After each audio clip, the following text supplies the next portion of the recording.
¿Qué tal? Buenas tardes. Mi nombre es Fran Edgar, soy estudiante de la Facultad de Letras y Ciencias Humanas en la especialidad de Historia. Estoy cursando el último ciclo de la facultad. Y esta tarde vamos a tener una conferencia titulada Cuando los objetos suenan y cantan. Una historia social de la música popular en el Perú de principios del siglo XX.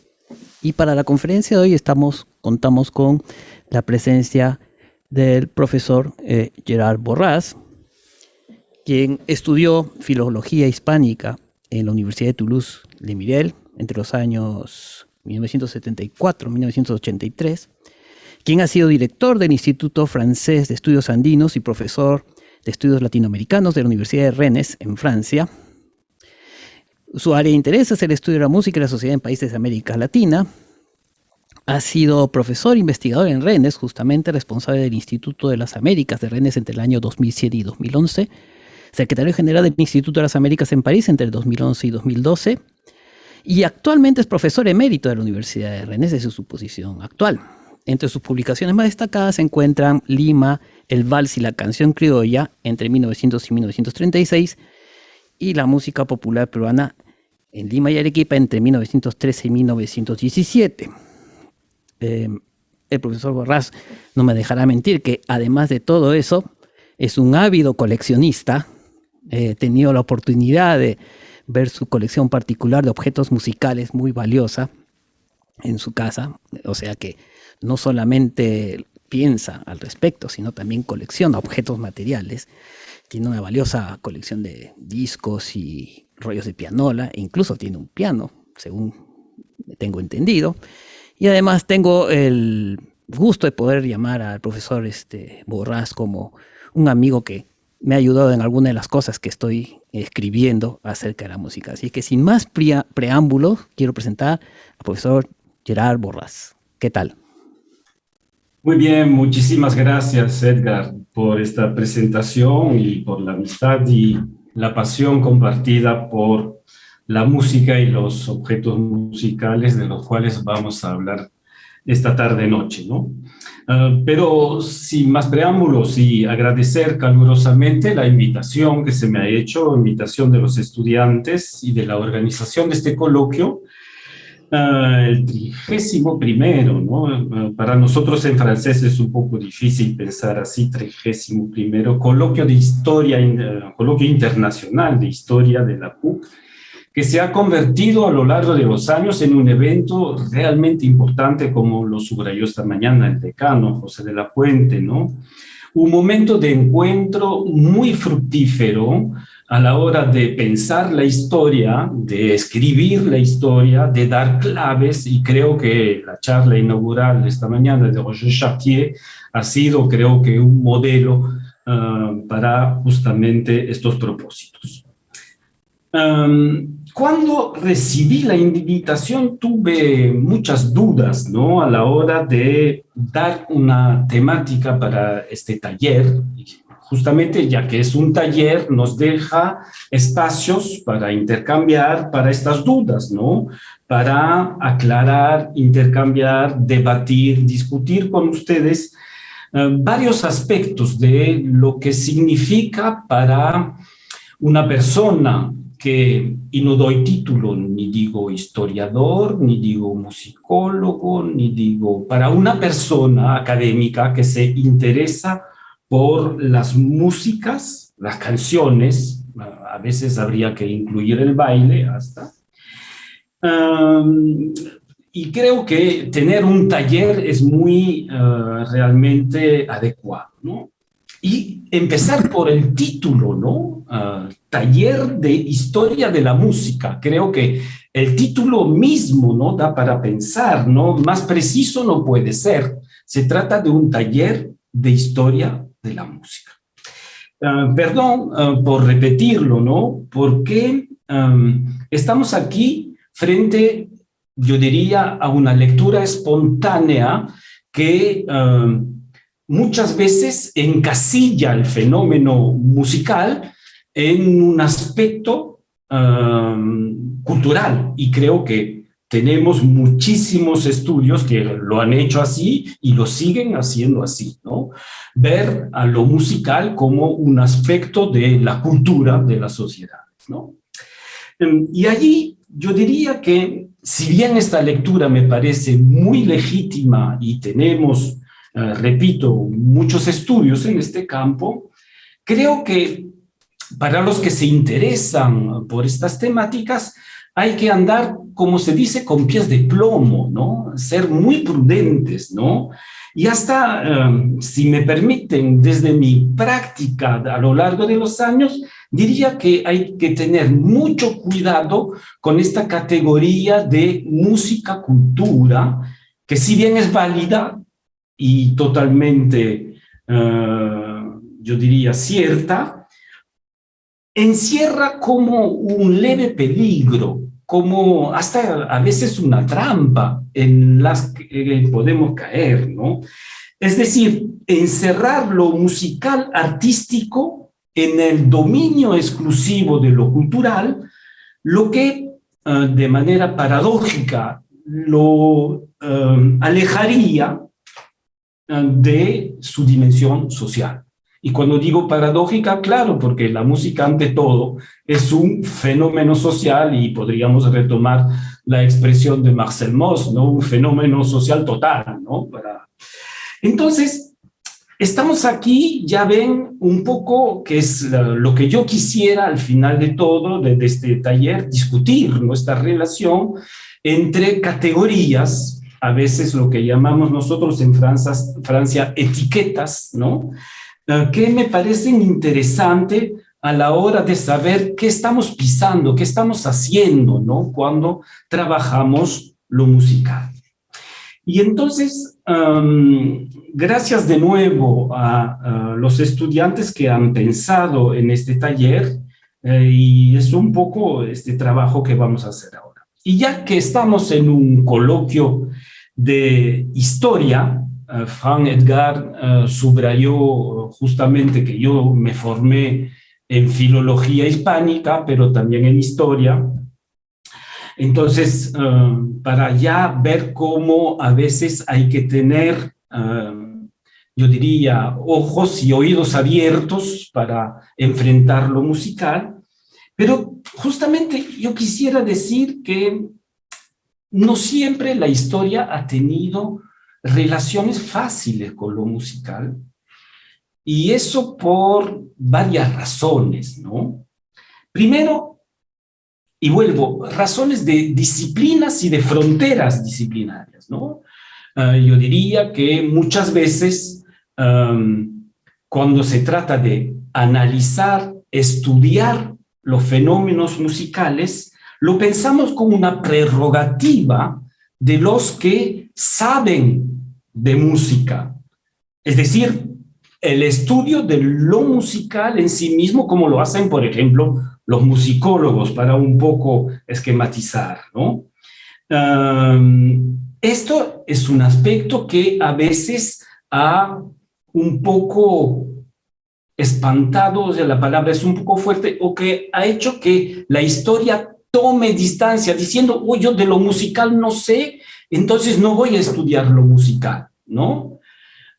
Estas fronteras que a veces impone la música y el estudio de la música son fronteras muy fuertes. Quisiera, perdón, que cite una anécdota personal como, a ver, ¿cómo decir? Como intérprete de música. En mis años mozos yo tocaba mucha música en grupos de lo que se llamaba en Francia música de los Andes, ¿no?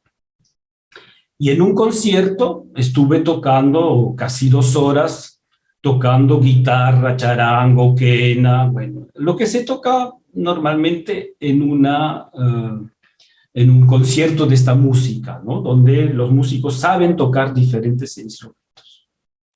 Y al terminar el concierto, yo bajé y un señor de cierta edad se me acercó y me felicitó calurosamente. ¡Ah, qué bien!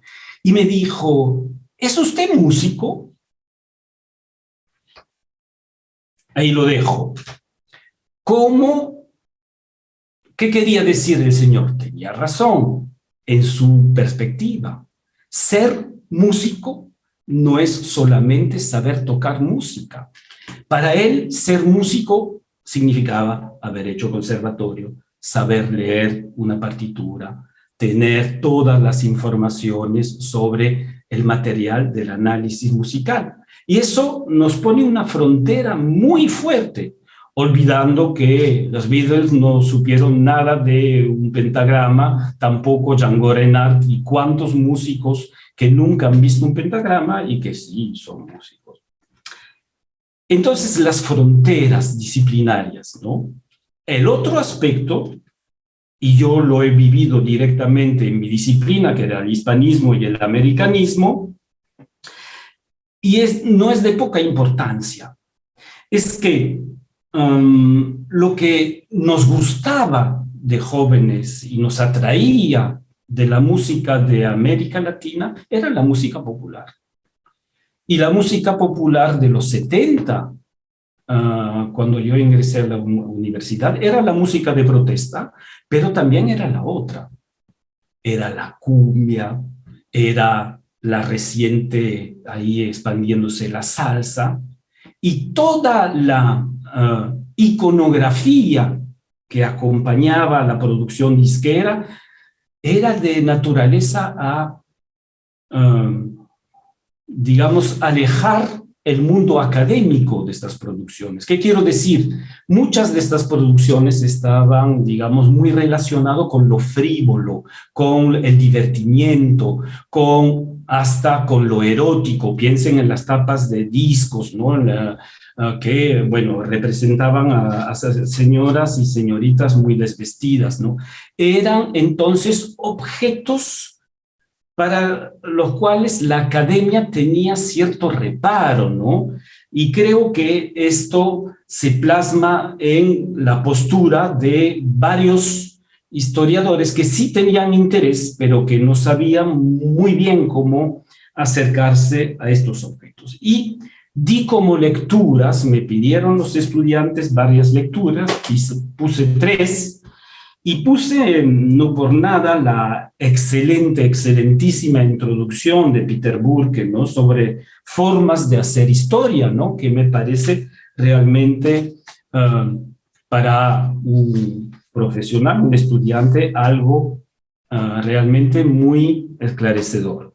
Y en su recorrido de la introducción, por desentrañar las tendencias antiguas y nuevas de hacer historia, nos propone una excelente reflexión, ¿no? Una serie de ensayos.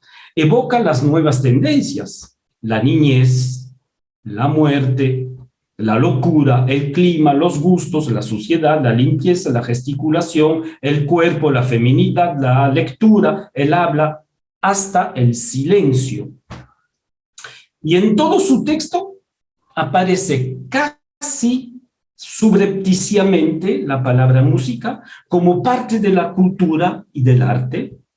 Así, lo que es bastante sorprendente, sobre todo cuando uno se da cuenta que el título de su introducción es Obertura, palabra eminentemente musical, ¿no?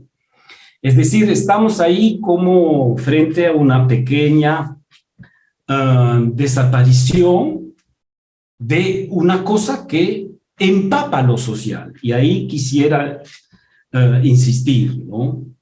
Me parece que lo que a varios de nosotros nos motivó para trabajar el material musical de América Latina, en este caso de Lima, ¿no? Era justamente la distancia impresionante entre el desfase, ¿no? Increíble entre lo que es lo musical como fenómeno social, cultural en las sociedades, y no solo las contemporáneas, ¿no? Entonces, lo que la gente hacía de la música, cómo vivía la música, cómo usaba la música, ¿no? Y no solo para divertirse, me parecía algo realmente interesante, y existía este desfase al final que ameritaba por lo menos ser trabajado, ¿no? Entonces, lo que yo quisiera, llegado a este punto, es con ustedes compartir una experiencia, ¿no?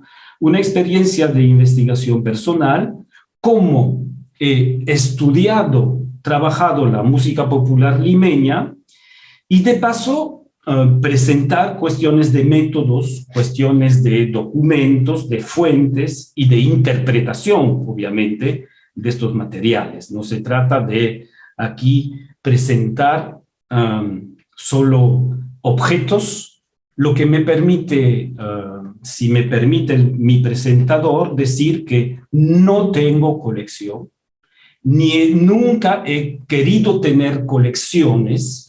Lo que yo siempre he tenido y tengo son corpus de trabajo. Rechazo de manera así bien dura la palabra, perdón, la palabra colección, que implica este tipo de encierro sobre sí mismo, cuando todo lo contrario, y Frank lo sabe muy bien, las cosas están para estar a disposición, abiertas, interpretadas, y si he recogido materiales, será por algo que voy a explicar seguidamente, ¿no? Entonces, lo que sí quise trabajar fue la música popular de Lima de principios del siglo XX. Ustedes me dirán por qué. Bueno, por razones académicas en parte, porque se me exigía en la carrera un tipo de trabajo que la música podía, digamos, cumplir.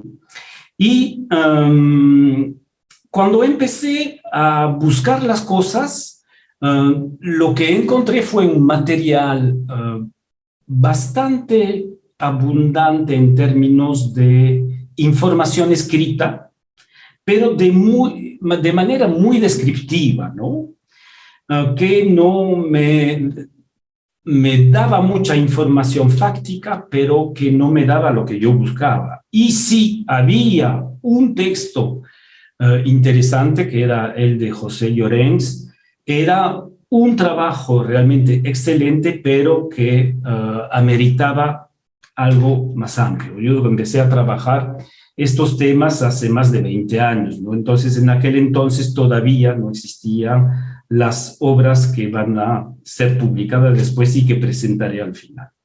Entonces, esto implicó pensar una metodología para recuperar información, recuperar fuentes, y ahí empezaron los problemas que implicaron la elaboración de una estrategia específica. La primera pregunta que organiza la investigación desde la historia: ¿cómo se trabaja lo musical? Vuelvo a esto, perdón. Y volvemos a las cuestiones que agitan la academia. La primera, que quiero disipar inmediatamente para los que nos están escuchando, es necesario ser músico en el sentido clásico de la palabra para estudiar la música. No. Bueno, tal vez, y sí, es una ayuda saber leer una partitura, saber manejar este material. Pero tenemos en nuestras sociedades también una visión bien limitada de lo que es un músico.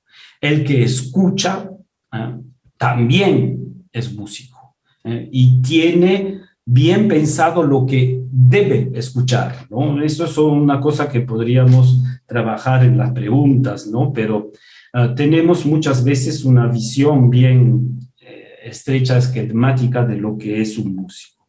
Entonces, ¿cómo trabajar lo musical? La primera es, yo diría, una vez más de manera esquemática, pensar el material musical en sí mismo, como lo ha hecho la musicología durante mucho tiempo y lo sigue haciendo en la música erudita, ¿no? Es decir, trabajar, analizar una partitura, la composición, la armonía, trabajar el material musical en sí mismo, y nos da muchísima información. No es que esta parte no me guste, ¿no? Pero hay otra manera también de mirar, de escuchar la música y de trabajarla. mucho más orientada hacia las relaciones entre lo musical y su contexto social, ¿no? Entre lo que se produce y se consume. Ahí entra la influencia obvia de la etnomusicología. Para mí fue realmente un punto de partida muy importante. Los textos fundamentales de Mantlehood, de Alan Merian, de John Blacking, O Musical is Man es una obra fundamental que nos da muchas pistas para pensar justamente esta relación entre la producción musical, los que producen la música, los que la escuchan, y el contexto social, ¿no? Y obviamente esta orientación marca profundamente todo el trabajo que ahora voy a presentar, ¿no? Ahora, cuando planteo esto, se me abre una perspectiva mucho más amplia, ¿no? Es decir, la música en el contexto de la sociedad es dar una apertura que a veces nos complica porque no sabemos exactamente cómo nos jala por todas partes, porque lo musical toca, como dije, es un fenómeno social total, ¿no? Es la economía, es la forma, son los actores, es la industria, es decir, que es una red muy complicada y uno no es todólogo, lo siento mucho, hay que tomar, digamos, perspectivas, ¿no? Entonces voy a mostrar primero un aspecto del trabajo que ha sido muy importante para mí, es decir, localizar, encontrar fuentes, archivos que me permitan saber qué es lo que se producía, quién eran los que los producían, quién eran los que lo escuchaban y tratar de pensar claramente esta relación entre lo que era un fenómeno musical y su contexto social. Entonces voy a compartir esto. ¿Se ve? ¿Se puede ver? Sí, se ve. Lo primero que quisiera decir es que, ante todo, lo que me ha guiado es cómo uno mira estas fuentes.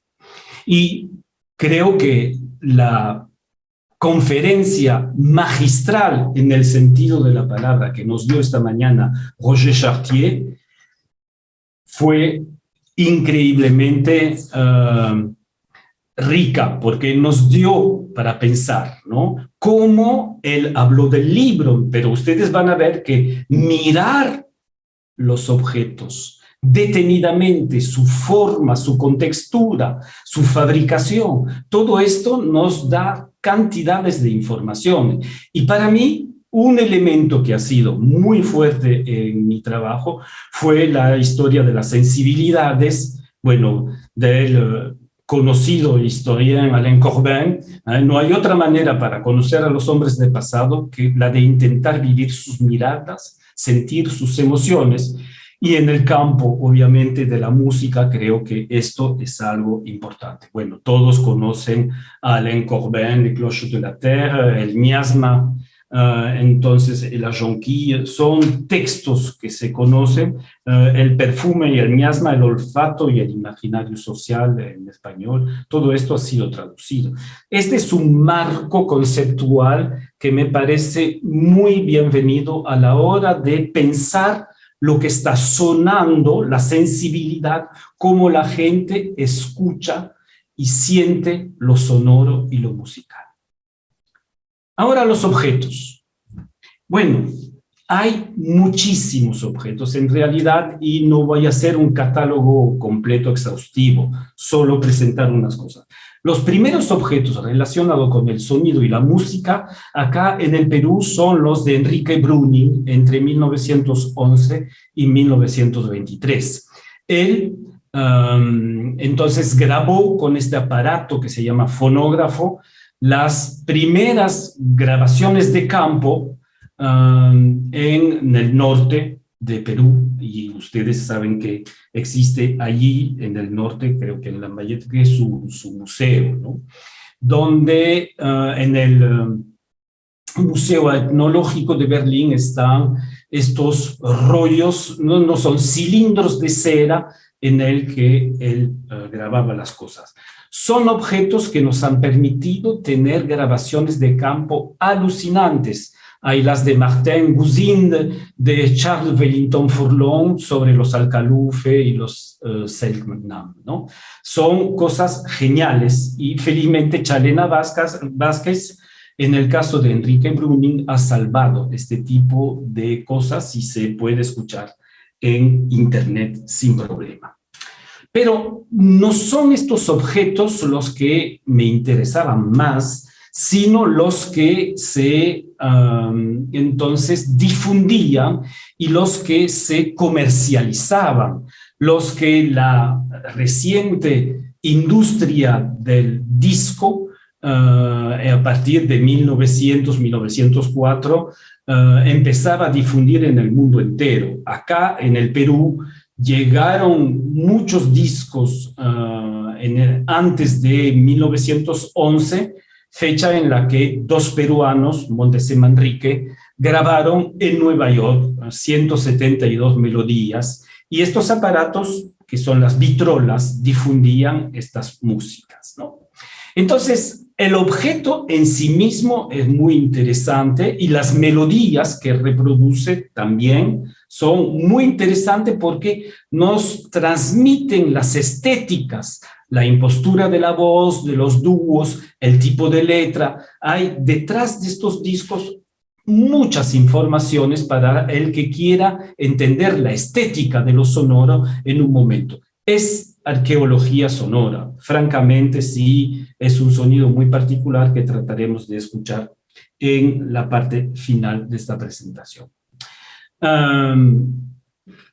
Lo que sí nos ha ayudado mucho ahora para nosotros es esta base de datos de la Universidad de Santa Bárbara.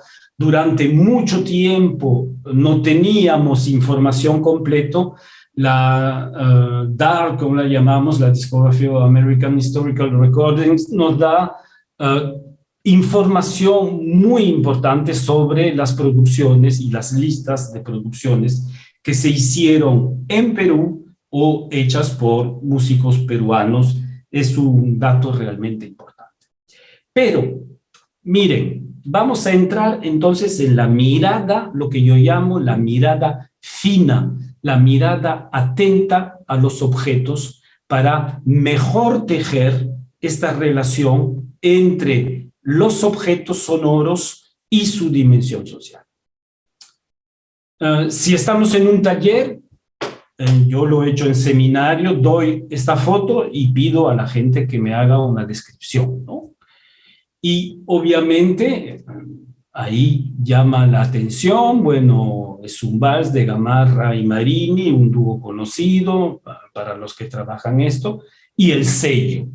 Entonces, ¿qué importancia tiene el sello? Mucha importancia para el que trabaja la historia de la música o la música en su contexto social. Porque cuando estamos atentos a estos sellos, hago un collage, llegamos a reconstituir toda una geografía de puestos de venta en Lima, pero en Ica, aquí no puse, pero también hay en Trujillo, hay en Cusco, hay en Arequipa. Obviamente, estos elementos son muy importantes porque nos permiten saber quiénes vendían, las tiendas que hacían esto, ¿no? Y también ven acá la parte de los sellos de impuestos pro desocupados del Perú que se pegaban a veces, que eran los impuestos que debían pagar, por ejemplo, los discos. Entonces, aquí tienen un ejemplo, ¿no? De cómo es importante estar atento al disco, al material sonoro, pero también todo a lo que está alrededor del disco, ¿no? Lo segundo, si hablamos de objetos sonoros, inmediatamente viene a la mente lo que viene después, es decir, la partitura. obviamente.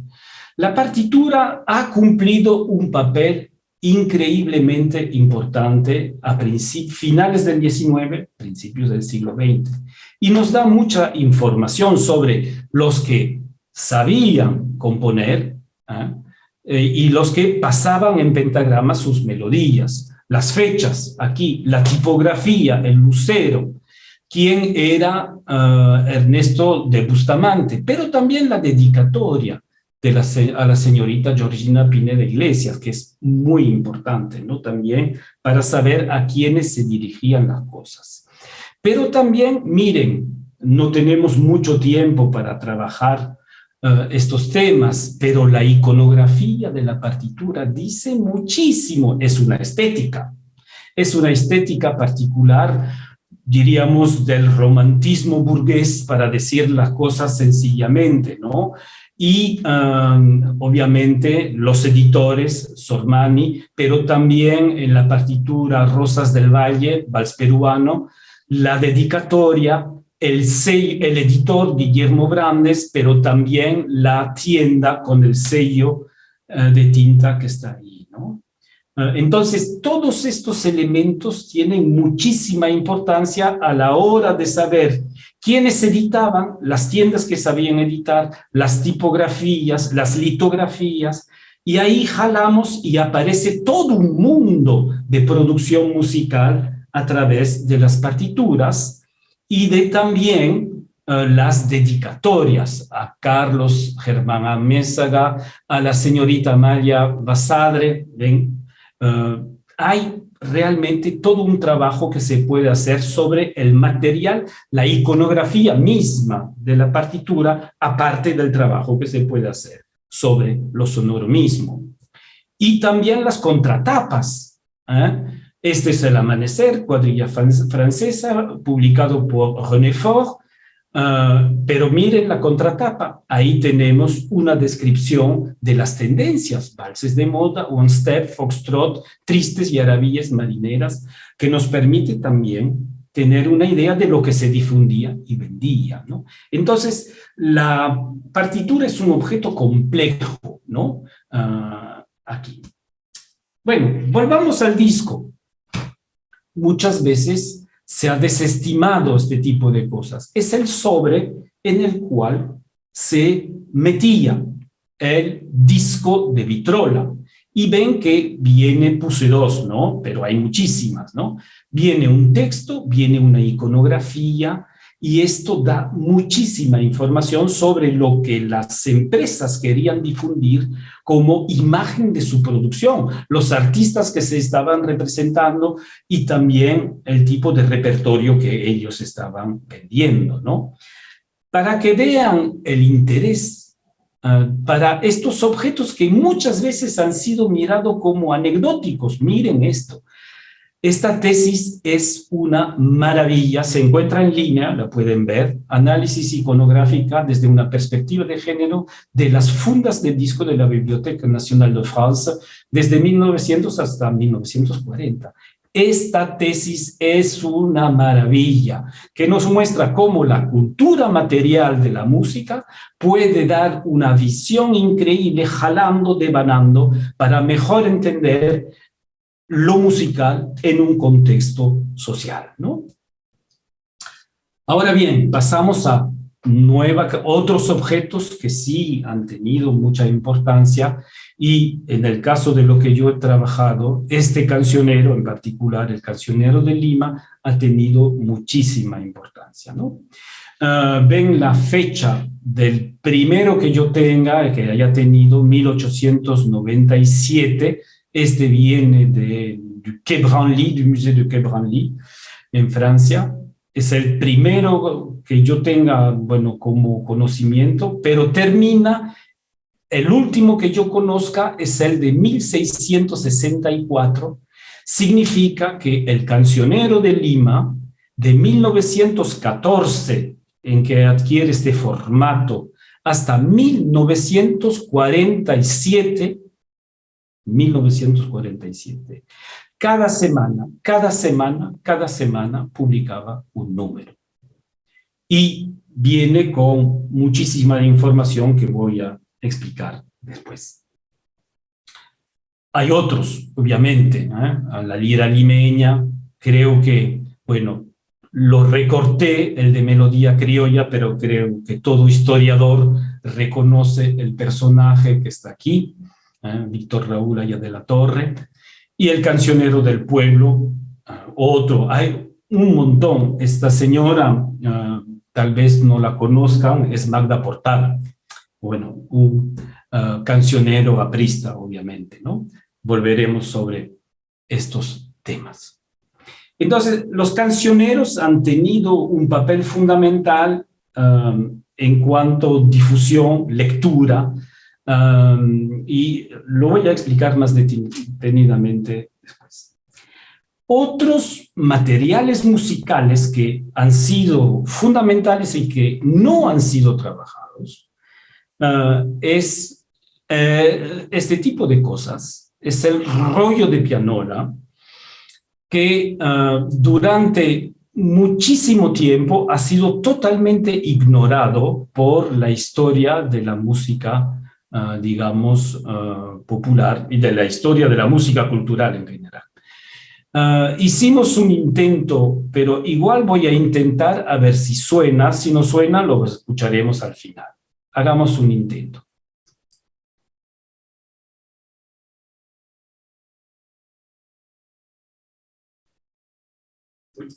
Es una de las primeras, sino la primera marinera que se haya editado en rollos de pianola por la Aeolian. Por ahí 1910 está en su catálogo de 1914 y ahí viene el betún.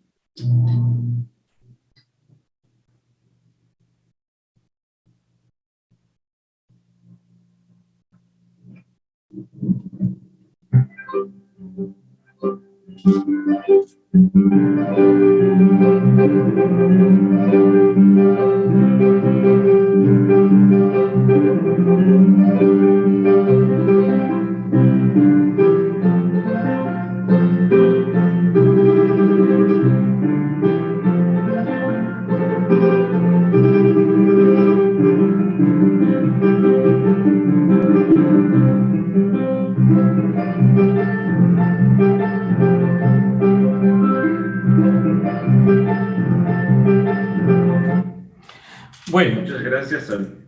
Estos objetos no han sido trabajados y estamos en eso justamente tratando de editar un libro sobre la función, digamos, cultural, social del rollo de pianola en la Lima de principios de la primera, digamos, parte del siglo XX. Miren, Purizaga, Sánchez Cero, si uno dudara en un momento de la dimensión social de estas músicas, ahí lo tenemos, ¿no? Entonces tenemos discos, partituras, rollos de pianola que nos ayudan a contextualizar lo sonoro, a conocer lo sonoro, siempre estando atento a la información periférica que está en torno a lo sonoro en sí mismo. Pero otros objetos han tenido una importancia fundamental a la hora de saber qué era lo musical en el contexto social. Y obviamente hay varios elementos y 3 revistas fundamentales.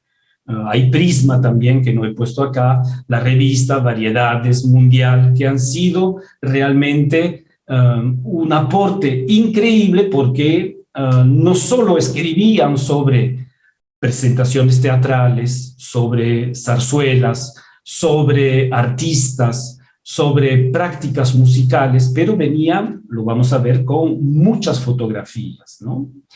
Otro elemento muy importante que se encontraba en parte en Variedad Mundial, en revistas, eran las publicidades, ¿no? Cómo las publicidades con su iconografía particular, hay un montón, nos ayudan a entender cómo se podía concebir lo que es la producción musical, cómo se concebía, por ejemplo, la producción del rollo de pianola, ¿no? Otro elemento fundamental, voy acelerando, veo que el tiempo está pasando, son los periódicos. Miren un poco el comercio anunciando los primeros discos de la fiesta de Amancaes que se grabaron en 1930. El comercio va a presentar varias portadas increíblemente importantes que anuncian justamente estas producciones sobre la fiesta de Amancaes, que amerita un análisis político, obviamente, en tiempos de Leguía, obviamente, esta fiesta de Amancaes. Y lo que encontramos, como dije, en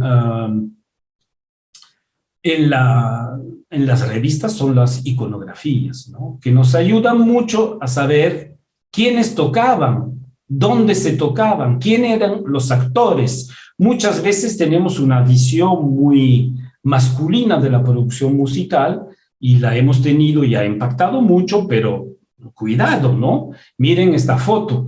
Claro, bueno, el señor que dirige es una estudiantina de Chiclayo, ¿no? Que está presentada, que no deja dudas sobre lo que era, ¿no?, la producción musical, y nos ayuda mucho a entender quiénes eran los actores de lo musical y qué repertorio también podían tener. Entonces las fotos ayudan mucho, nos ayudan mucho también en entender la recepción. Esta foto es absolutamente extraordinaria. Nos muestra cómo los cilindros de cera, los primeros que dieron, que grabaron como Enrique Bruning la música, se podían entonces con audífonos, se podían difundir en las ferias, ¿no? Entonces, cómo la gente acudía a lo sonoro a través de artefactos, fiestas. Creo que todos estos elementos son muy importantes. Y para casi terminar esta presentación de material, es la historia oral, ¿no? Aquí dos personas que han sido en mi trabajo fundamentales. Primero, César Pereira. Él era coleccionista increíble de material musical. Con él he tenido acceso a mucho material. Él me introdujo a centros musicales, me hizo conocer muchísimas cosas. Y este señor es Ricardo del Valle, conocido como 1500, un gran cantante, con Elías Ascuez, con los hermanos Ascuez, ¿no? Y puse esta foto porque miren, acá están los cassettes. Y César entrevistaba a muchísima gente y a casi todos los grandes intérpretes de la música criolla. Él hizo una historia oral. Ahí están nuestras grabaciones. Tenemos que desgrabarlas, trabajarlas, las hemos recuperado, pero esta historia oral es muy importante. La tenemos también en trabajo de Stein sobre la Lima obrera, por ejemplo. Hay testimonios orales realmente muy importantes. Y para terminar, sobre las fuentes, obviamente, no podía faltar. Un historiador que hace un historiador va al archivo y al Archivo General de la Nación. Es un aspecto que muchos, digamos, de los que trabajan todavía no han trabajado suficientemente esta parte. Hay mucha información difícil de recabar. Aquí es en el Archivo de la Nación, de la parte republicana, un depósito de tecnología de rollo de pianola por la Aeolian, ¿no? Se puede encontrar muchas fuentes, muchas cosas sobre registros aduaneros, importaciones de discos, importaciones de material. Es una fuente riquísima que el historiador obviamente puede trabajar. Bueno, esto ha sido una presentación muy rápida de lo que uno puede hacer, puede encontrar como fuente. Hay más, pero no me puedo extender. Ahora, ¿qué hacemos con estos materiales, estas fuentes, estos archivos? Bueno, primero, obviamente, darnos cuenta de la dimensión social de lo musical, perdón que lo repita, ¿no? Detrás de todos estos objetos hay personas, bueno, la lista, individuos, actores, sujetos, como quieran llamarlos, ¿no? Colectivos, bueno, por la cantidad de gente que hace, escucha, disfruta de la música. En Lima tenemos centenares de artistas, unos conocidos. Las huellas de los objetos nos permiten identificarlos, otros anónimos en los barrios, y ahí la memoria y la historia oral todavía nos ayudan, ¿no? Y francamente, yo digo que hay un campo para pensar una prosopografía, ¿no? Ahí, francamente, se debería hacer para mejor identificar lo que han sido estas redes de barrios, ¿no?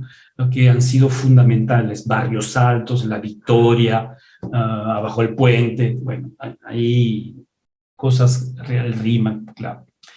Y en lugares más diversos, ¿no? Espacios de sociabilidad conocidos como los teatros, los escenarios, pero más los salones, los bares, los callejones, la calle, las plazas, los kioscos. Es decir, donde sonaba la música. El caso de los salones, de las tertulias de Juana Manuela Gorriti, las salonières, ¿no? Hay cosas realmente muy importantes sobre esto que han sido publicadas. Y ahí quiero subrayar la importancia de lo que ha sido para mí lo que llamamos el paisaje sonoro, ¿no? El paisaje social en el que suena la música. Lo que me ha permitido mejor entender lo que era una apuesta fundamental de Chartier, que ha sido para mí, en el trabajo que hice en la Lima, el Vals de la Canción Criolla, una base fundamental de mi trabajo, y perdón que lo ponga, siempre pongo, o casi siempre pongo esto, ¿no? Las divisiones culturales no se ordenan obligatoriamente según una única clasificación de las diferentes sociales, que supuestamente dirige tanto la desigual presencia de los objetos como las diferencias en las conductas. Élite, clases populares, élites con un tipo de material, clases populares con un tipo de conducta. La perspectiva debe ser entonces la opuesta y destacar en primer lugar el área social, Lima. A menudo compuesta, y efectivamente, creo que los trabajos de Jesús Cojamalón sobre Lima, bueno, muestran que era una sociedad compuesta, compleja, donde circulan un conjunto de textos, una clase de impresos, una producción, una norma cultural. Ahí yo lo tengo, son discos, son cancioneros que circulan. Partir así de los objetos. Bueno, para mí, ideal. Partituras, discos, cancioneros, rollos de pianola. Formas, las formas que ellos tienen, códigos, y no de grupos, nos lleva a considerar que la historia sociocultural vivió demasiado apoyada sobre una concepción mutilada de lo social. Y de ahí el título de mi presentación, una historia social de la música, que es lo que me interesa apoyar, y volveré sobre este tema. Unos ejemplos rápidamente que vayan ilustrando esto. Bueno, la dimensión social de la música en la Lima de aquel entonces era impresionante, por varias razones que voy a tratar de explicar. Uno, la Guerra del Pacífico.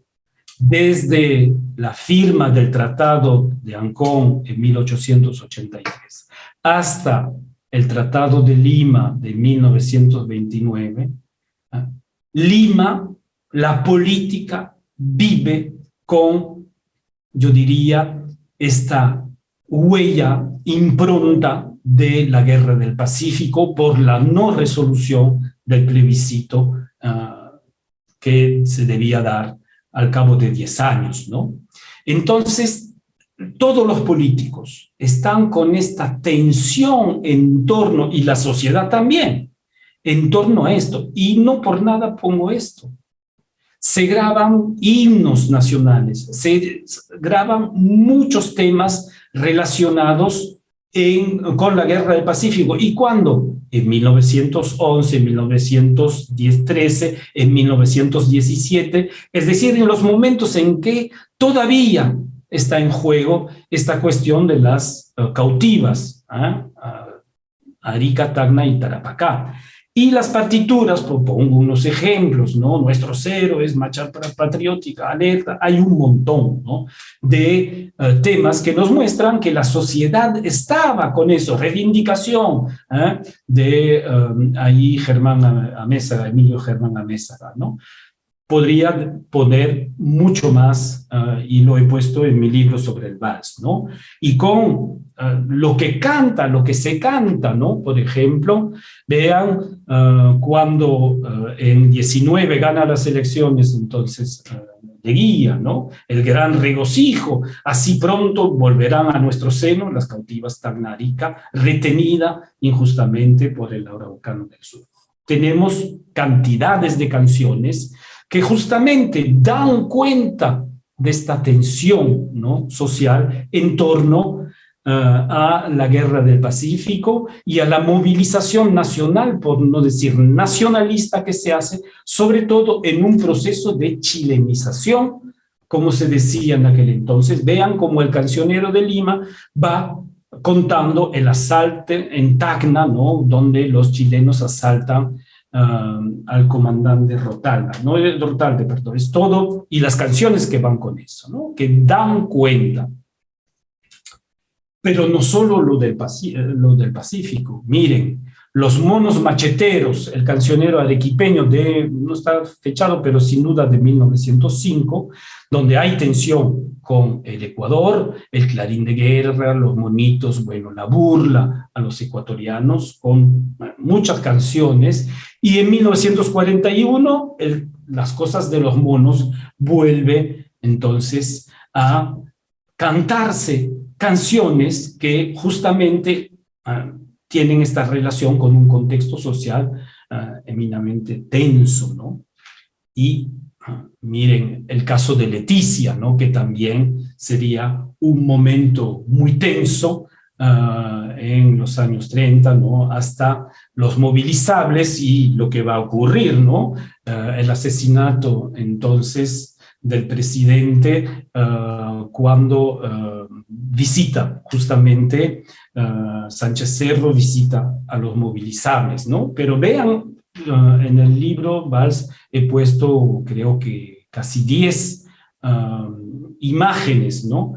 de esta relación entre un contexto bélico, es decir, nacionalista, ahí realmente la relación entre lo musical, lo cantado, y el contexto social político es obvio. Pero también es muchísima información en torno a lo que está pasando, ¿no? Lo que dice. Y ahí los cancioneros, bueno, he puesto el Cancionero de Lima porque es el que tengo a la mano más fácil, ¿no? Pero tenemos entonces informaciones sobre lo que está pasando en la ciudad.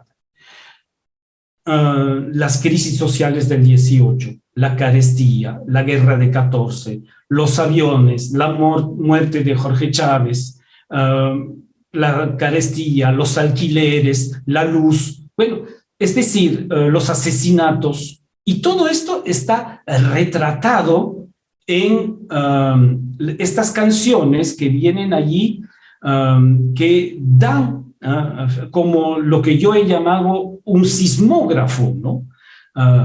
El cancionero va y los cancioneros van a cantar, a representar lo que está pasando en la ciudad. Y he puesto la lira limeña, que era al inicio el enemigo acérrimo del Cancionero de Lima, porque efectivamente el Cancionero de Lima, en un primer momento, en la dimensión política, era más leguista, después va a ser muy Sánchez Cerrista, como se decía, para terminar muy aprista, con muchas canciones, teniendo en cuenta que pasa lo de Trujillo, ¿no?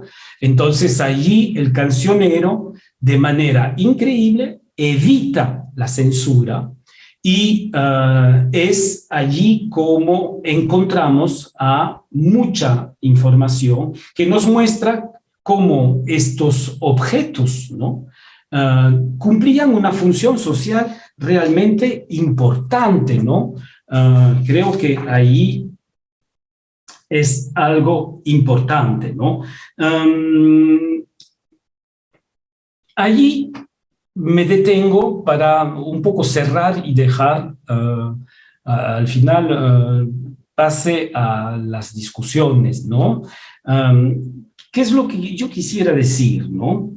Es que estos cancioneros y todos estos materiales, pero en particular los cancioneros, nos dan una información muy interesante, porque en la gran lógica, en la gran herencia de la oralidad hispánica y en particular del romance, del octosílabo, estos cancioneros durante décadas están dando información, están cantando, están diciendo lo que está pasando.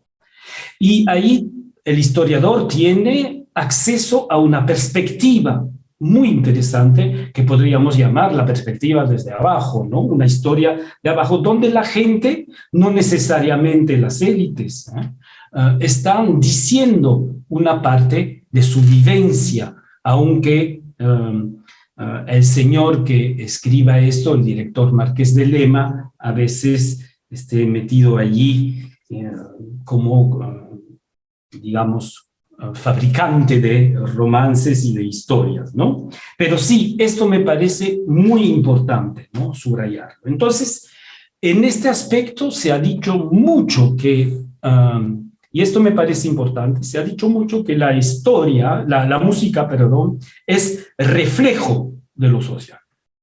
Es decir, que lo que tenemos aquí es el reflejo de lo que está pasando. Me parece muy limitativo, efectivamente, esta lectura, ¿no? Ya que también vemos a las claras que lo musical es también un actor de lo social. Es decir, tenemos una parte muy performativa de lo musical a la hora de marcar, influir en determinadas cosas de la sociedad. Entonces, creo que allí tenemos una manera de percibir a través las diferentes facetas que acabo de presentar rápidamente y de manera muy limitada, ¿no? Una vez más, en el tiempo que yo tenía, presentar diferentes facetas que nos muestran que lo musical y lo social están íntimamente vinculados. Ahora, bueno, ¿qué estoy haciendo yo? ¿Qué estoy haciendo? ¿Historia de la música? Bueno, yo dudo un poco, ¿no? Creo que por eso di el texto de Chartier, El mundo como representación, y creo que me identifico más con esta frase de Chartier que estaba en el texto que yo di a los estudiantes, es decir, pasar de una historia social de la cultura a una historia cultural de lo social. Y creo que al final, con la música, es lo que yo trato de hacer, ¿no? ¿Hago historia? Sí, definitivamente hago historia. De la música, sí, en parte. Pero lo que me interesa es la parte social, ¿no? Los actores, los individuos, cómo sienten, cómo interpretan, cómo lo musical influya, impacte en lo social. Esto es lo que me interesa y creo que es una pista posible, no la única obviamente, pero es lo que quise presentar acá. Ahora, a modo de este pequeño diseño, es la coda, ¿no?, de música, a modo de conclusión. Quisiera terminar la presentación mismo con eso, ¿no? Los que se interesen por la música en otras épocas, y me alegro del interés de los estudiantes que han organizado este coloquio, primero permitir presentar este taller y organizar una mesa sobre historia de la música, con rock, música contemporánea. Y me alegro muchísimo que se haya contemplado esto, porque efectivamente el historiador tiene toda legitimidad para adueñarse de estos campos, ¿no? Y para las épocas, digamos, que siguen la mía, hay muchísimo material. Piensen un poco en el alud de discos que van a llegar a Lima con la migración de los provincianos, como se los ha llamado. Es absolutamente gigante. La iconografía, las fotografías, los textos, lo cantado, lo musical, ¿eh? Todo esto me parece de inmensa importancia. Ahora bien, vivimos un momento muy complicado desde mi perspectiva, ¿no? Porque efectivamente estamos viviendo la gran desaparición. No de lo musical, pero de los soportes que antes nos ayudaban. Hoy en día es una dirección en la web y tenemos acceso a lo musical. Entonces, bueno, una vez más, el doctor Chartier nos presentó otras maneras de leer lo digital, ¿no? Pero es cierto que hemos pasado de una abundancia de material, de objetos musicales sonoros que nos ayudaban, que nos daban pista, a una gran desaparición y paralelamente a una riqueza increíble de lo musical, ¿no? Tenemos unos archivos fabulosos en Internet que están allí colgados, pero cuidado, nada mejor que escuchar la música en presencia de lo verdaderamente musical, lo que suena. Rápidamente, una pequeña bibliografía sobre estas cuestiones, ¿no? Voy a ir rápido. Bueno, si del vals se trata, este libro de César Santa Cruz es un gran clásico, ¿no? Y la obra tiene años, pero ahí escribe realmente gente de alto vuelo en la música en el Perú, varios artículos que contextualizan. La Lima Obrera de Steve Stein es muy importante porque tiene ahí una lectura de la producción musical del vals criollo, de la cual yo discrepo un poco, pero no, ahí tiene testimonios fabulosos, ¿no? Y también no solo Lima, ¿no? La música popular tradicional de Valle del Chili, de Marcela Cornejo, que es un libro realmente impresionante. Para Lima tenemos, bueno, indispensable música popular en Lima, criollos y andinos, de José Llorens, realmente, que da una versión aumentada trabajando con Rodrigo Chocano, Celaje, Florestas y Secretos, ¿no? Realmente muy bueno, con otro elemento que ha hecho Rodrigo sobre entonces la marinera limeña, un género específico. Después viene el libro que es fruto de la tesis que él presentó, Fred Ronner, que presentó en Jena, en mi universidad, el vals criollo, la Guardia Vieja y la formación de la ciudadanía en las clases populares.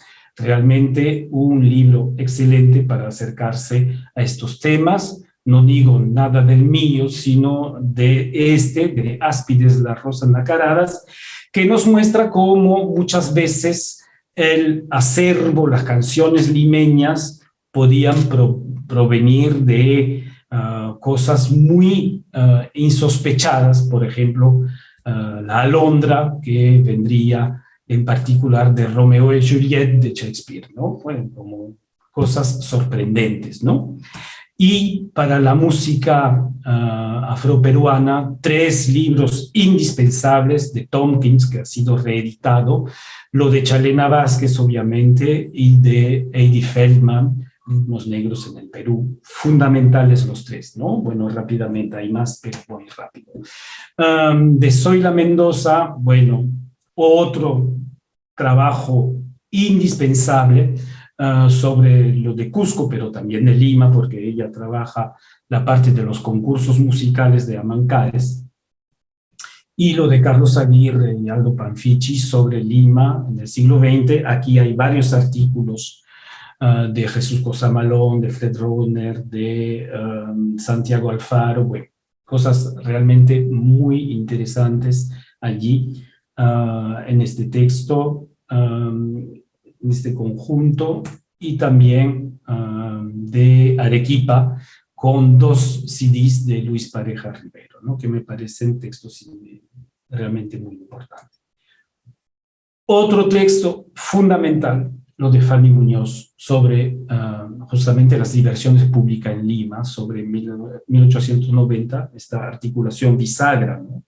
Realmente indispensable para trabajar todos estos temas, y lo que ha publicado en diferentes momentos el Instituto de Etnomusicología y Raúl Romero, ¿no? La música popular y sociedad, ahí lo tenemos, esta relación, ¿no? Entre la música y su contexto. Diversidad sonora y cultural en el Perú, otra que me parece importante, y bueno, el texto de Julio Mendívil, que me parece, me va a perdonar Julio, es un texto de extraterrestre, ¿no? Es extraordinario este texto sobre la invención de la música incaica, realmente de lectura absolutamente obligada para quien quiera entender algo de la música peruana y no solo la limeña, ¿no? Entonces, de artistas, bueno, de Felipe Pinglo, el famoso Felipe Pinglo, del cual todos hablan, ¿no? Que es muy importante, pero hay otros también, de Rodrigo Sarmiento y su trabajo sobre Chabuca Granda, de Manuel Acosta Ojeda, gran, inmenso compositor, de Marino Martínez, pero Manuel fue también un investigador que dio diferentes aportes, ¿no? Entonces, esto y todo lo que hay afuera, ahí sí di algo muy, muy rápido, lo que se publicó en Chile, por ejemplo, que hay de popular en la música popular, y lo de mi amiga Marina Cañardo, Fábricas de Música, comienzos de la industria discográfica en Argentina, que abre pistas para pensar lo que ha pasado en Perú, y el otro indispensable de Juan Pablo González, ¿no? Y de Claudio Roll, sobre la historia social de la música popular en Chile, que es un monumento también, ¿no?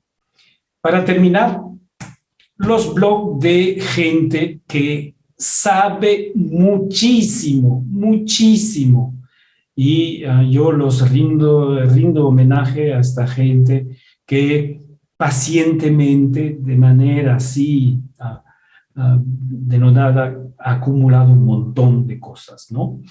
Luis Salazar, mi amigo Lucho, que tiene un blog fabuloso, Gino Solís, José Nemo Valls y Darío Mejía, que tiene 400 melodías, más de 450 melodías en SoundCloud, ¿no? Ahí tienen muchísimo material para justamente lo que hay que hacer es escuchar música, ¿no?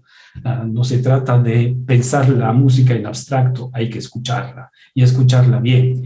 Y obviamente no se puede olvidar los artículos de revistas especializadas, actas de coloquio.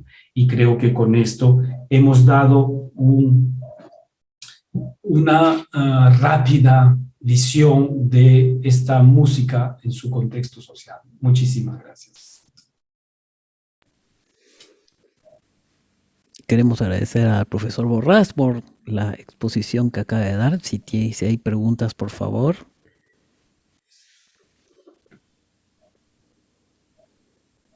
A ver. Ajá. Lourdes Paucar nos pregunta: buenas noches, profesor Borrás. Mi pregunta es la siguiente: ¿cuál es la situación de la historiografía sobre la música en el Perú con relación a sus pares latinoamericanos? Bueno, pregunta difícil, ¿no? Un poco, porque pasa con la música lo que ha pasado con la historiografía en general, que han sido muchas veces historiografías muy nacionalistas, muy encerradas sobre la dimensión nacional, ¿no? Felizmente esto ha cambiado, pero en el campo de la música tenemos fundamentalmente, como acabo de presentarlo, ¿no? Textos que han dado, digamos, han cumplido una etapa, ¿no? Mejor entender la producción acá, ¿no? Pero obviamente la dimensión internacional es obvia y necesaria. Por ejemplo, uno trabaja la música en Arequipa, en Cusco, la conexión con La Paz es obvia y evidente, Benigno Bayón Farfán es uno de ellos que ha estado por allí, pero no solo él, ¿no? Es decir, que las conexiones de gente de Puno, de Cusco, de Arequipa, del sur peruano con Chile y con La Paz es una cosa interesante. Ahora, en términos de producción historiográfica sobre el periodo que yo estoy trabajando, estamos fundamentalmente con una, yo diría, una lectura, ¿no? Un análisis que sigue siendo bastante peruano-centrado, para decirlo así, ¿no? Que es efectivamente algo que tenemos que cuestionar. Acabo de hablar del sur peruano, pero si hablamos del norte peruano, en el norte peruano la conexión con Ecuador, el pasillo y la manera de consumir, de tener relaciones hasta con artistas ecuatorianos es muy importante, ¿no? Entonces creo que para este periodo, insisto, ¿no? De las primeras décadas, se ha producido una historiografía así bastante peruana, ¿no? Para decir. Ahora, si pasamos a la segunda, digamos, mitad del siglo XX y hasta ahora, bueno, vemos que ahí se abre, ¿no? Hay, por ejemplo, el trabajo de Jesús Cosamalón sobre la salsa, por ejemplo, habla de lo peruano, pero estamos efectivamente necesariamente con las conexiones, ¿no? Con Cuba, con Colombia, con Venezuela, es decir, se nota cómo en realidad las circulaciones musicales han sido intensas, ¿no? Y cuando digo que trabajamos lo peruano, no significa que olvidamos las circulaciones, ¿no? Están las circulaciones de modelos hispánicos, como lo he dicho, ¿no? El romance empapa completamente la producción valsística del Perú, del tango también, se ha dicho de paso, del vallenato también. Entonces, no olvidamos las circulaciones, pero en términos de producción de estudios, sí, nos hemos quedado todavía para este periodo sobre una lectura más peruana.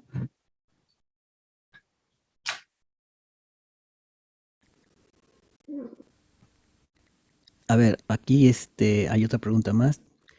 Dice, las preguntas y reflexiones teóricas que ha realizado las puedo trasladar al siglo XVI y XVII andino. Esta pregunta la hace Lucía Provencio Garrigós.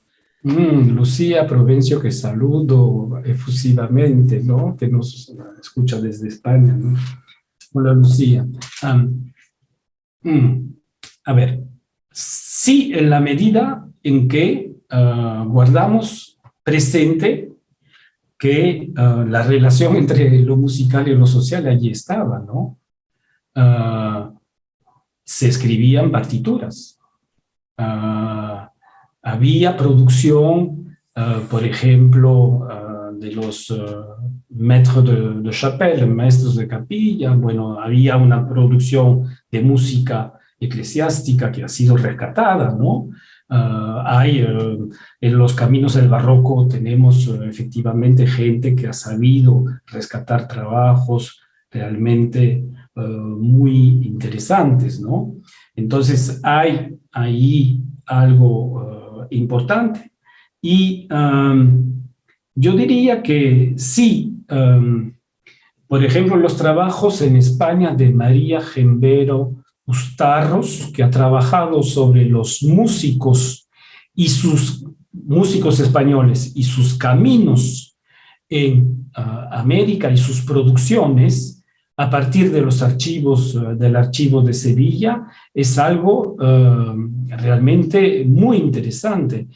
Estoy pensando también en lo que ha hecho Aurelio Tello, ¿no? Acá, que permite entender lo que se ha hecho como trabajo, ¿no?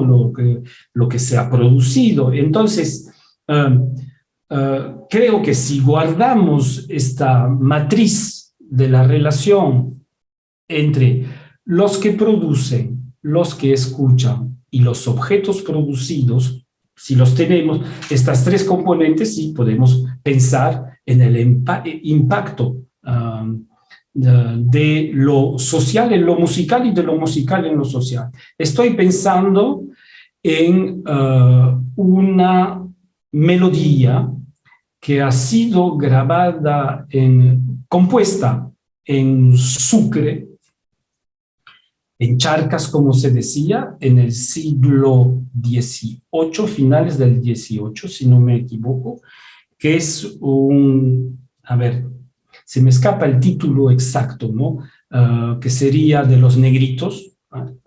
Y en la composición hay los ritmos de la población africana, hay las zampoñas de los indígenas y una melodía de corte totalmente hispano, ¿no? En su forma académica.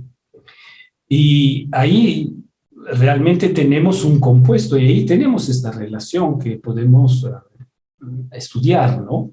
Entonces sí, creo que la distancia histórica, el tiempo no impide que estemos trabajando con esta matriz, ¿no? Que es la de lo musical en el contexto de la cultura. ¿Ah? Lo musical en el contexto de lo social y ver estas interacciones. Para mí no hay limitación temporal y podríamos retroceder si tuviéramos los elementos, ¿no? En el tiempo. Muchas gracias. Otra pregunta más de John Manuel Olivo Muñoz. ¿Cuál fue el impacto cultural de la Gran Depresión de 1929? Pregunto esto, pues como se observa en Argentina un auge del tango y canciones como Al mundo le falta un tornillo. En el caso peruano, ¿hasta qué punto la Gran Depresión influenció en la producción cultural peruana?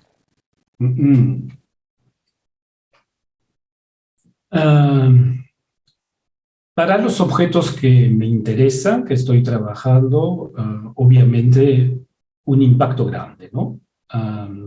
Porque, por ejemplo, si se trata de el famoso rollo de pianola que tanto me interesa, tanto me gusta, porque es un marcador de lo que se ha escuchado, ¿no? A la hora de pensar una historia cultural social de la Lima, vemos que los años 30 marcan una frontera, digamos, impresionante. Termina prácticamente la producción local. Había varias empresas en Perú que fabricaban rollos de pianola, desaparecen.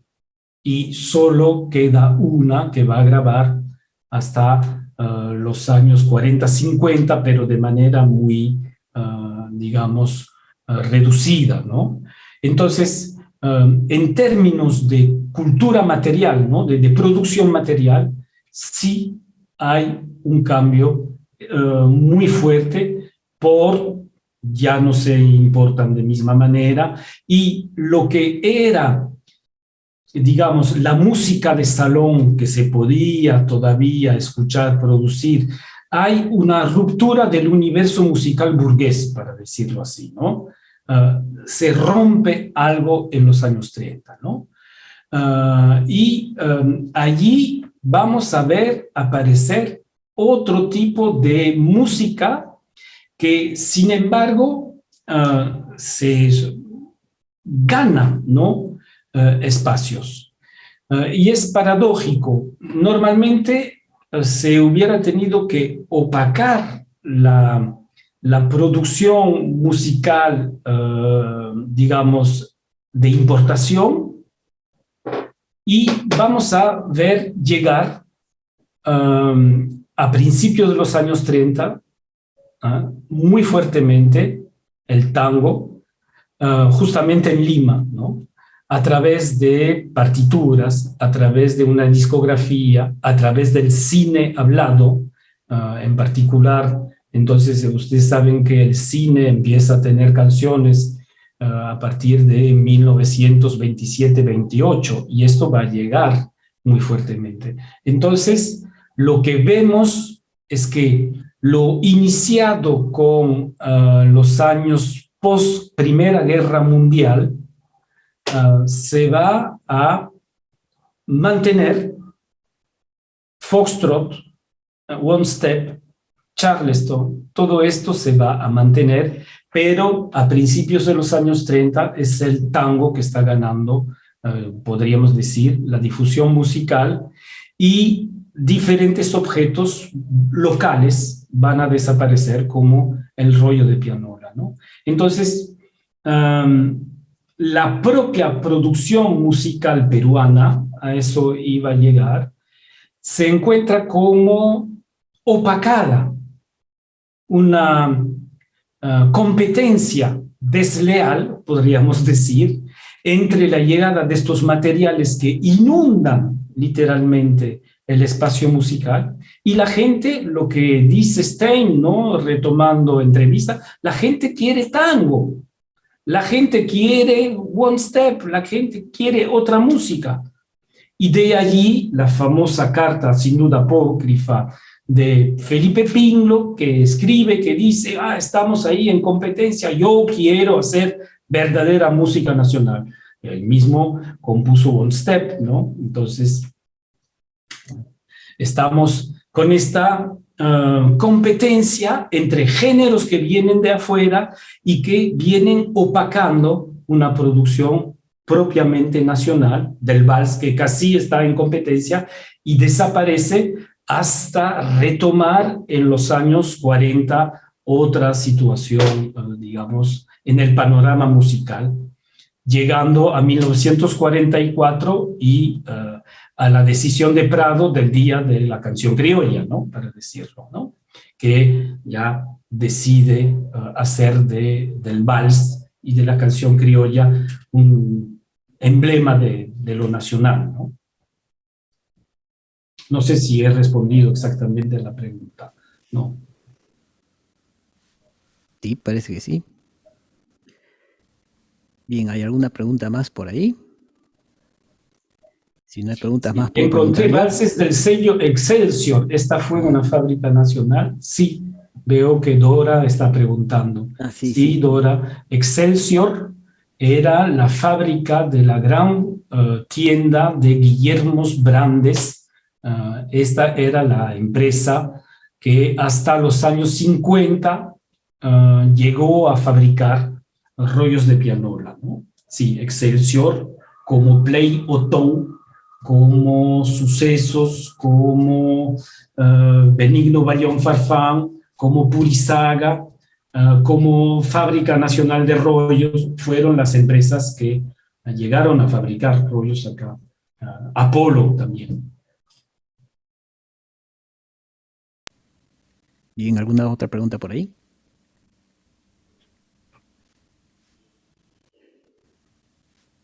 Bueno, yo tengo una pregunta más bien. Hace un momento la pregunta de John Manuel hablaba acerca de la depresión en los años 20, con la crisis del 29, acerca de la producción de la música nacional. Antes de 1929, estoy hablando al principio del siglo, 1900, podría decirse que también había, con respecto a otras producciones musicales de América Latina, digamos, que la música nacional no fuera tan expandida. Lo digo esto por lo siguiente, ¿no? En 1898, Abelardo Gamarra publica un libro que se llama En la ciudad de Pelagatos, en donde justamente menciona, él se queja en el libro de la invasión de cumbias y habaneras en lo que él llama Pelagatos, que es una representación de Lima y el Perú. ¿Qué me nos puede decir al respecto?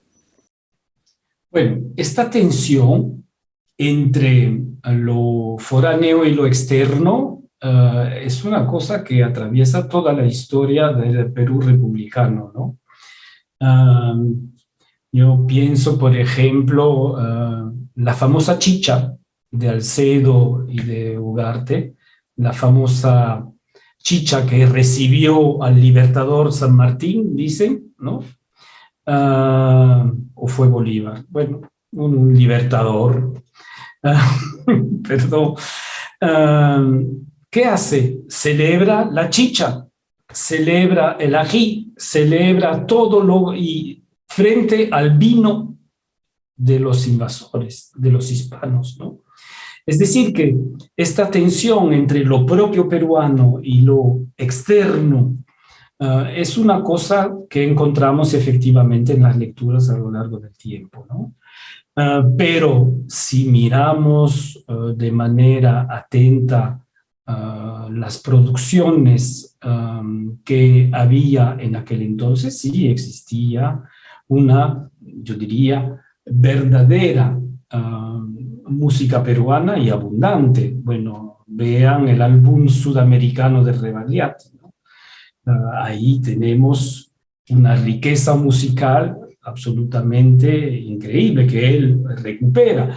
Podemos hablar ahora sí de las grabaciones de Brüning. Y efectivamente, lo que dice Gamarra es las circulaciones, efectivamente. Estas circulaciones no son de nuestra época. Y en la época colonial, la famosa zarabanda circulaba, bueno, ya se fue hasta que los propios obispos en España se espantaban de lo que bailaban y danzaban, ¿no?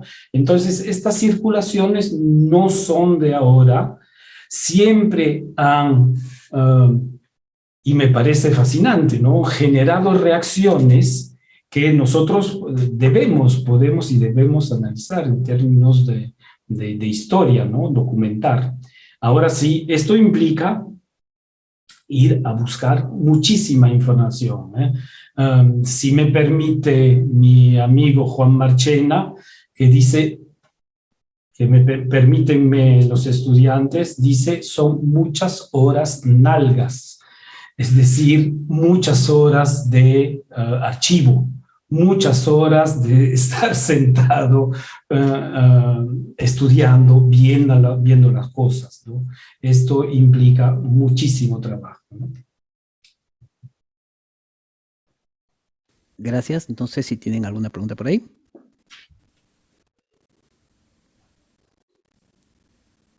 No sé si puedo formular otra pregunta, doctor Borrás. Con gusto, Fran, con gusto. Por ejemplo, con respecto a la obra de Claudio Rebagliati, sabemos nosotros que es una obra recopilatoria, sí, trasladada al piano. Al piano. Sí, creo que son como más de 300 canciones, una cosa así. En el último trabajo que ha hecho el guitarrista Coco Vega, una cosa que estaba comentando es que él ha hecho la transcripción de piano a la guitarra y notó un fenómeno muy curioso a la hora de hacer la transcripción. Las inversiones que estaban en la obra pianística de Rebagliati eran inversiones guitarrísticas. Lo que quiere decir es que si uno hace un poco de arqueología en las obras de Rebagliati, uno va a encontrar que en realidad no eran obras para piano, sino eran obras que originalmente estaban escritas para guitarra, porque las inversiones que reproduce Rebagliati en las partituras son inversiones de guitarra. Entonces, lo que quiero decir es, podríamos nosotros afirmar, creo que es como una verdad de perogrullo, que el origen de muchas de estas canciones, obviamente estaban lejos de la academia, como usted lo indicó al principio, ¿no? Sino que eran, obviamente, de canciones populares, ¿no?, que estaban construidos justamente sobre la guitarra. ¿Qué podría decir al respecto? Bueno, muy interesante la acotación, ¿no? Porque ahí vemos todo lo que he dicho al inicio, como el análisis musical en sí mismo, es decir, lo que puede hacer el musicólogo a la hora de trabajar el material musical, pone en evidencia realidades, ¿no? Entonces, para mí no cabe duda que efectivamente son recopilaciones y estas inversiones evidencian, como lo dices muy justamente, revela su propio origen, ¿no?, de música popular y de guitarra. Para mí no es una sorpresa y sería bueno poder seguir consolidar esto, también con las recopilaciones que ha hecho Rosa Mercedes Ayarza de Morales, que muchas son recopilaciones. Ahora, hay que ver una cosa, ¿no? Es que Rebagliati era un músico académico, tan como Rosa Mercedes de Morales, y ahí componen ellos o transcriben ellos con el trasfondo académico que ellos tienen, y es lógico que lo hagan. Han salvado muchísimas canciones. Y volvemos a lo de Chartier. ¿Qué ha pasado? ¿Qué tránsito tenemos desde la música original del pueblo tocado con guitarra a su transcripción hecha por piano por alguien que tiene una formación, digamos, académica, ¿no? Ahí sí que ganamos, que perdemos, no lo vamos a saber casi nunca, salvo si tuviéramos, como en el caso de Bruning, las grabaciones originales que desgraciadamente para el siglo XIX no tenemos, ¿no? Entonces tenemos que satisfacernos de esto y me parece muy importante para los que nos escuchan que vean cómo la ayuda de un análisis musicológico en sí mismo, del material sonoro, del análisis técnico de la música, nos ayuda a entender fenómenos de la cultura y fenómenos sociales. Y ahí quisiera insistir en eso. Si no podemos realizarnos nosotros solos, hay que pensar en el trabajo en equipo. El trabajo pluridisciplinario. Por ejemplo, lo ha dicho mi presentador, yo vengo de una formación al inicio filológica y de historia, pero la filología me ha permitido entender cómo se fabricaban los materiales escritos de la tradición hispana. Eso ha sido una gran ayuda. Hacer un cómputo de canciones, ver que, por ejemplo, un Felipe Pinglo podía escribir sueños de opios en dodecasílabos ternarios, el verso más complejo del modernismo. Entonces, esto ayuda. Pero si uno no tiene eso, y es posible que no lo tenga, trabajar en equipo, trabajar con gente, dialogar, juntar perspectivas pluridisciplinarias en equipo, en laboratorio. Creo que esto falta y tendría que implementarse más, saber trabajar en equipo. Yo quisiera, ya que nos queda apenas un poquito de tiempo, decir cómo todo lo que yo he trabajado en Bolivia sobre música tradicional y en Perú sobre lo que acabo de presentar, la matriz primera me vino de Marie-Charlotte Arnaud, una amiga y colega, que es arqueóloga mayanista. Ustedes me van a decir, ¿qué viene a hacer esto? Ella me explicó cómo trabajar la cultura material, cómo mirar el objeto, cómo mirar las cosas y cómo se interpreta a partir de la arqueología con métodos el objeto. Entonces, las pistas están abiertas, ¿no? Y el trabajo en equipo pluridisciplinario, digamos, esta curiosidad abre perspectivas realmente interesantes, ¿no? Una pregunta más que tengo aquí, de Vasco. Para el análisis de estilos musicales más recientes o contemporáneos, ¿cómo incorporaría la variable del comercio y la distribución informal para analizar la circulación musical?